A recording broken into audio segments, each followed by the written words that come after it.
Oi, hoje é um dia para se recuperar daqueles trágicos acontecimentos de ontem, com o incêndio de Notre-Dame de Paris e a censura à revista Cruzoé. Bom, em primeiro lugar, eu quero mandar um beijo para o Lucas Campos Souza, de 3 meses, meu ouvinte assíduo, meu espectador assíduo. Segundo a avó dele, minha amiga Vanessa Campos, biógrafa de Maria Déia, Maria Bonita, mulher de Lampião, o menino é louco por mim, morre de rir. Olha, Deus te mantenha assim e me mantenha vivo para continuar te agradando, tá? Enquanto a Maria Bonita, que eu herde a coragem dela para enfrentar a barra desse nosso tempo que parece duro, né? Para nos ajudar em uma notícia bastante razoável hoje. A líder do governo na Câmara dos Deputados, Joyce Hasselmann, aplaudiu, e eu aplaudo junto, a Raquel Dodge, Procuradora-Geral da República, que deu parecer negativo ao decreto infame do presidente do SS, tropa nazista, TF, ou seja, Dias Toffoli, criando uma casta de nobres que não podem ser criticados e permitindo que o relator desse inquérito, Alexandre de Moraes, haja como um esbirro, um censor. Censor é uma vocação que ele adquiriu no nascimento. Augusto Nunes, com a sua argúcia, já registrou que o doutor Alexandre de Moraes nasceu no dia 13 de dezembro de 1968, dia em que foi assinado o Ato Institucional número 5, que instituiu definitivamente o regime duro, a ditadura no Brasil, né? Pois bem, o doutor Alexandre de Moraes não apenas está levando a sério essa coisa de investigar, como resolveu bancar o censor, imitou a dona Solange da época da ditadura, que nós estávamos acostumados a ver os atestados de censura nas telas dos cinemas antes dos filmes. Ficou mais famosa aqui do que o Marlon Brando, né? Do que o Anselmo Duarte. Pois é, o doutor Alexandre proibiu a circulação de uma notícia dada pelo site antagonista, pela revista Cruzoé, do site antagonista, dando notícia da existência de um documento assinado pelo empreiteiro corrupto Marcelo Odebrecht, endereçado à Polícia Federal, dando conta de que no plantel, né, dos codinomes da Odebrecht, do próprio produto da Odebrecht, amigo do meu pai era José Antônio Dias Toffoli, à época advogado-geral da República, da União, aliás, no governo Lula, hoje presidente do Supremo. Pois bem, a partir daí o doutor Alexandre considerou isso uma ofensa grave à liberdade de expressão e mandou censurar. Ainda cobrou uma multa e mandou tirar do ar a notícia. Pois então, liberdade de expressão não é liberdade de informação, viu? Porque no caso era uma notícia.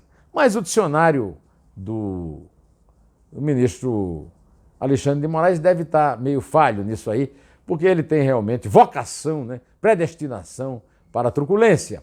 E tanto tem que está assumindo essa função de esbirro com muito garbo, mas muito pouca vergonha. Então, vamos em frente. Vamos falar um pouco dos personagens, para a gente entender isso aí? Bom, primeiro Alexandre de Moraes. Alexandre de Moraes, promotor do Estado de São Paulo, cresceu e prosperou à sombra de Geraldo Alckmin. Ontem teve os bens bloqueados por corrupção na Justiça Federal da Operação Lava Jato. Recomenda? Bom, subiu para o governo, foi ministro da Justiça e foi indicado por Michel Temer para o Supremo SSTF, Tribunal Federal, tropa nazista. Pois bem, o doutor Temer, quando saiu da presidência, passou a responder inquéritos na Justiça Comum e chegou até a ser preso. Foi solto, mas dificilmente se manterá solto. Isso aí é coisa para o futuro, vamos deixar por aí. O doutor Alexandre, nós já explicamos quem é. O doutor Dias Toffoli, né? O doutor Dias Toffoli foi reprovado em 2 concursos para juiz e subiu ao Supremo por obra e graça de Luiz Inácio Lula da Silva, que está preso em Curitiba, condenado em 2 vezes na primeira instância e 1 vez na segunda, portanto, cumprindo pena na Superintendência da Polícia Federal de Curitiba. Também não é propriamente uma indicação que se recomende, mas fazer o quê, né? O Dr. Toffoli está lá. O problema todo é que o Dr. Toffoli frequenta os autos das devassas da corrupção no Brasil. Primeiro, como subassessor na Casa Civil do Lula, acho que era o Zé Disseu, que era o chefe dele, também está aí para ser preso a qualquer momento. Quer dizer, um agente, né, de primeira, né, não? Opa! Então, ele teve uma conversa amigável com Léo Pinheiro, presidente da OAS, né, empreiteiro. E o Léo Pinheiro, e contou para o Léo Pinheiro que estava com um problema de infiltrações na casa dele. E o Léo Pinheiro, um cara muito gentil, então foi com ele até. Ele disse uma casa de revista.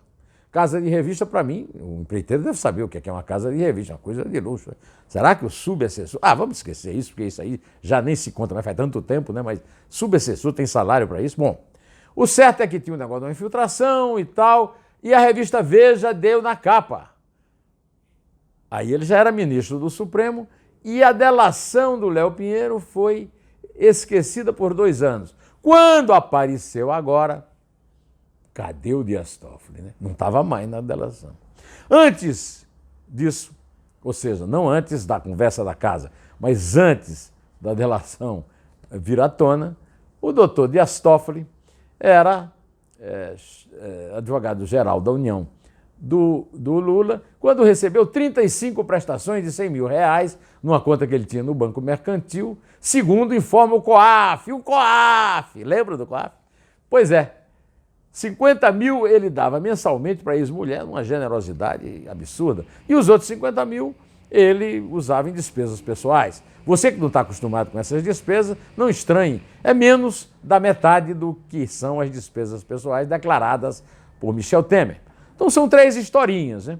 Guarde bem na cabeça e pense bem se pode ser isso aí protagonizado por um varão de Plutarco, né? Acima de qualquer suspeita. Pois bem, o caso explodiu, né? E aí, depois de 12 horas de silêncio, o presidente Jair Bolsonaro soltou a seguinte nota: acredito no Brasil e em suas instituições e respeito a autonomia dos poderes, como escrito em nossa Constituição. São princípios indispensáveis para uma democracia. Dito isso, minha posição sempre será favorável à liberdade de expressão, direito legítimo e inviolável. São 4 linhas de platitudes e uma linha duvidosa, porque o que se sabe da opinião do presidente Bolsonaro sobre a imprensa não é uma opinião lisonjeira. Ele detesta a imprensa, acha que a imprensa é maléfica e os seus seguidores vivem permanentemente pedindo a intervenção na imprensa, pedindo que quebre os jornais, as emissoras de televisão, chamando a Globo de globolixo, etc. Pois é, mas digamos que passa, né? Eu acho até que se ele tivesse ficado calado, talvez fosse melhor, né? Seria pelo menos mais sincero. O filho dele deu um toque que eu acho que dá para explicar bem essa declaração dele.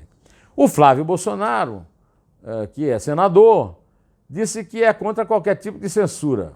Agora, para o Alexandre de Moraes ter dado uma decisão dessa, tem que ver quais foram os argumentos. Eu não entendi por que ele não viu os argumentos do Alexandre de Moraes. Saiu em todos os jornais, todas as revistas, todas as emissoras de rádio e televisão. Não leu, não ouviu, porque não quis. Não vou dizer nem que ele é surdo, nem que ele não sabe ler, porque não quis, né? Se quisesse, tinha ouvido e podia comentar. Mas disse o seguinte, complementou, e olha aí o detalhe da sinceridade. A gente que está na vida pública sabe que sofre críticas o tempo todo. Algumas construtivas, grande parte delas não, são ofensivas. A gente busca justamente o judiciário para tentar combater algum tipo de justiça. Ele procurou o Supremo, o SSTF, né, para se livrar daquele rolo da COAF, lá da Alerj, milícias, etc. e tal, né? E ele disse que não está se manifestando sobre a Operação Lava Toga, a CPI da Lava Toga, porque entende que o momento de estabilidade institucional e a gente tem que ficar na reforma da Previdência. Eu não sei o que é que tem a ver a reforma da Previdência com isso, mas Eu também acho que a prioridade é a reforma da Previdência. E vamos ao Rodrigo Maia, presidente da Câmara. Vamos esperar o desenrolar dos próximos dias para ter clareza que há uma separação entre censura e fake news. Separação entre censura e fake news? Não entendi. O que é que tem a ver uma coisa com outra? Tá? Não é do feitio do Alexandre de Moraes extrapolar.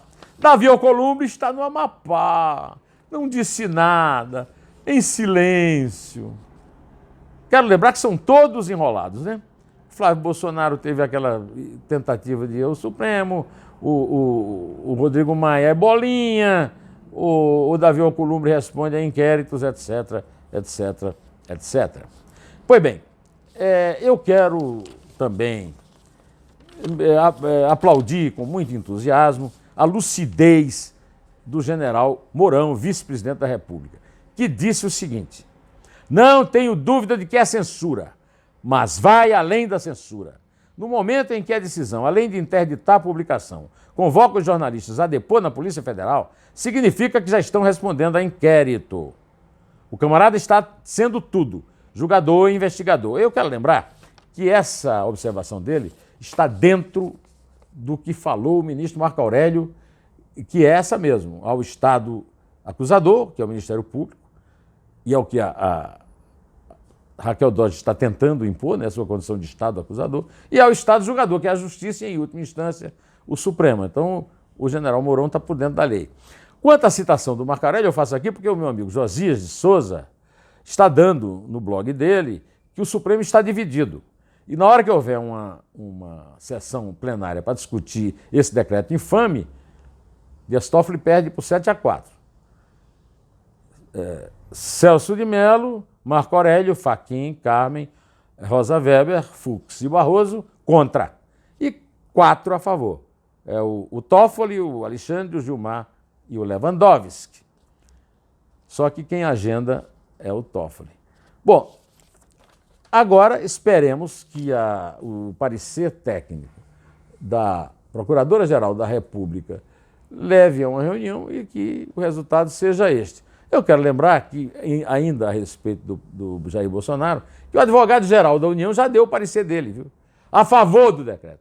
Ou seja, o Bolsonaro não está nada interessado em abalar as relações entre os poderes, você não acha?